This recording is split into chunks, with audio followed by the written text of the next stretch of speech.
To my surprise, the grass around it just avoided it. Then, I realized the ground was made of clay. When I climbed to the roof, I was even more shocked. Every house in this neighborhood was identical. It was like the whole area had been copied and pasted. Even the clouds in the sky looked fake. I only wanted to buy a house for my girlfriend, but seeing all this, a wave of fear rushed over me. I quickly grabbed my girlfriend and we decided to leave. We drove for what felt like forever, but somehow kept returning to the same model house, number 9. As night fell and the fuel ran low, we reached number 9 again. We had no choice but to go back inside. To our surprise, the fridge had champagne and fruit, but the strawberries tasted like wax, no flavor at all.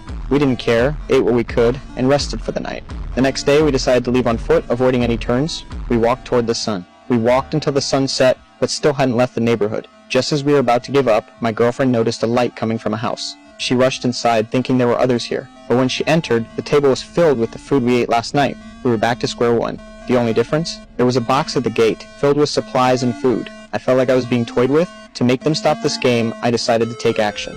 I set fire to house number 9. Hoped this would draw out whoever was behind this, but by the time the house turned to ashes, we still hadn't seen anyone. Exhausted, we fell asleep. When we woke up, a box had appeared in front of us. This time, instead of food, it contained Eli's baby. On the box, it read, "Raise the child and be released." What was even stranger was that house number 9, the one we burned to the ground, was now fully restored, looking as if nothing had ever happened. We had no choice but to accept this reality, and put our last hope in the message left on the roof. Luckily, the baby grew at an alarming rate. By day 98, he looked like a teenager. Not only did he look just like a regular kid, but he had an incredible ability to mimic. He could almost perfectly replicate everything we said. I hadn't given up on escaping, and I followed the rules. The trash was to be put in a box, and someone would come to collect it. I sat there, staring at the box, waiting for the collector to show up, but it always disappeared when I wasn't looking. Finally, I came up with a plan. Since this world was fake, the answer must lie underground.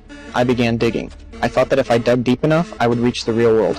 Day and night, I dug, from hope to obsession. Sometimes, I swore I could hear sounds from below, sounds just like the ones the boy made while watching TV. Then, I made a desperate decision. I wouldn't let my girlfriend feed the boy anymore. I locked him in the car outside.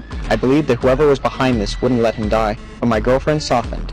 A long time spent with the boy made her care for him. After this, things between us began to change. I stopped caring for her and the boy, and dug relentlessly. When I grew tired, I slept in the hole, and when I woke up, I dug again.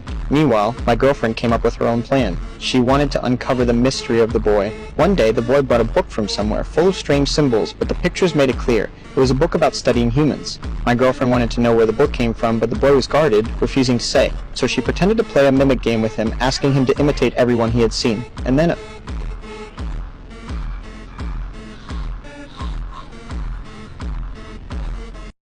I tossed a